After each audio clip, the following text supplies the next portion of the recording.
Rosalinda. At higit sa lahat, maraming salamat sa mga donasyon ninyo.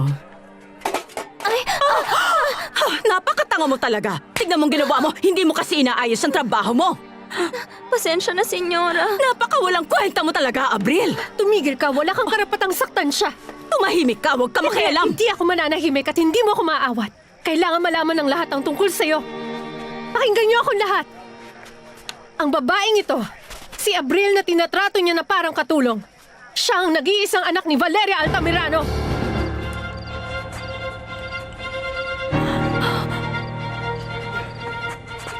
Nababaliw ka na yata para makapagsinungaling ng ganyan sa mga tao.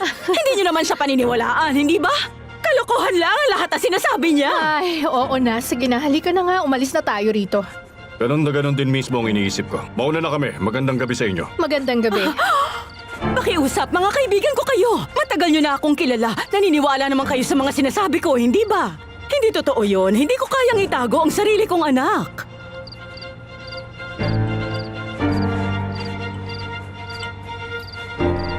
Kanino mo binigay ang sulat na yan, demonyo ka? Sa tingin mo ganun ako katanga para sabihin sa'yo?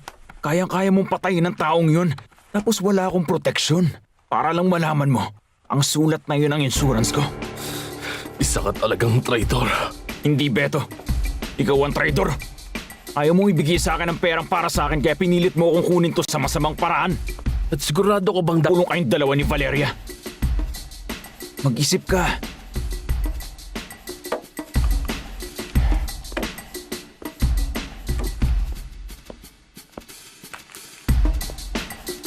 Kita mo?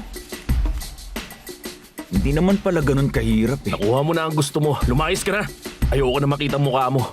At huwag kang magtangkang lumaban sa akin dahil itutumba kita. Narinig mo? Grabe talaga, senyora. Sinong mag-aakala na ang anak ni Senyora Valeria ay isang katulong pala? Ayun na nga. Pasensya na, ha?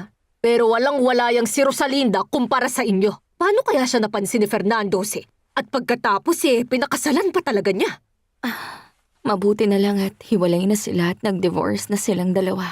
Napansin kong sinunod niyo ang payo ko at sinubukan niyong lumapit sa asawa niyo. Pero ngayon, kailangang mapilit niyo siyang matulog kayo sa iisang kama. Oo. Yan ang susunod kong gagawin.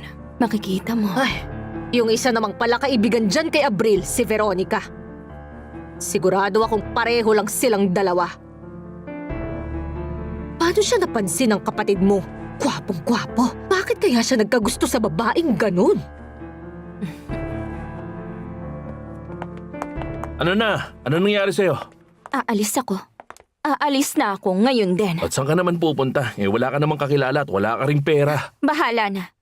Sigurado akong ayaw na akong makita ng mama ko. Ang pangit ng ginawa ni Rosalinda. Ipinahiya niya si Valeria sa lahat. Sinabi lang naman niya ang totoo. Huwag kang magmadali. Kakausapin ko ang mama mo.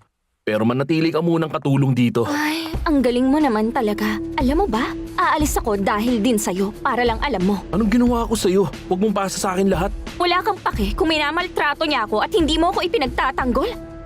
Tapos kahapon kung sino-sinong babae ang nilalandi mo dun sa party. Mabait lang ako sa mga bisita natin. Yun lang yun. Sinungaling ka! Walang kwenta yung pagsasama natin. Mabuti pang mag-divorce tapos gawin mo na ang gusto mo. Bahala ka. Basta iiwanan na kita. Ikaw na bahala. Sawa na ako. Umalis ka kung gusto mo. Good luck sa'yo. Nakapag-desisyon ka na ba? Oo, Javier. Tama ka naman. Parehong may kasalanan ang pumatay ng baka at ang humawak sa paa nito. Lahat ng sangkot sa pagkamatay ni Berta dapat magbayad. Pasensya na pero kailangang isumbong ang anak mo. Hindi. Hindi mo gagawin yan. Bakit naman? Hindi mo kailangang gawin. Ako na mismo. Anak ko si Beto. Pero hindi na siya bata. At kung nagkasala siya, kailangan niyang harapin ang mga ginawa niyang pagkakasala. Swerte mo. Hindi na kailangan palayasin si Abril. Siya na mismo kasi ang mismong lumayas.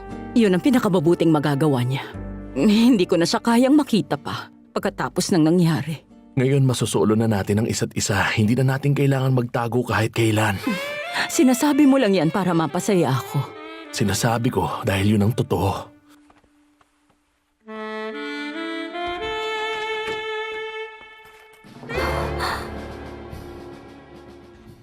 Hindi mo na ba mahal ang anak ko? Ang totoo, ang hiling ko lang talaga ay may kasal kami ni Fernando, Jose. Bakit ganito? Ang mama ko nakikipaglandian sa asawa ko. Malalaman mo rin naman to eh, kaya tanggapin mo na lang. Ngayong alam mo na ang katotohanan, siguro naman hindi mo na kami pakikialaman. Aalis na ako. Ngayon din. Gusto kong ipaalam sa inyo na tapos na ang kaso at hindi nanalo si Valeria Altamirano. Itiniklara na kayong dalawa ng hukom bilang tagapagmana ng kayamanan ni Senyor del Castillo.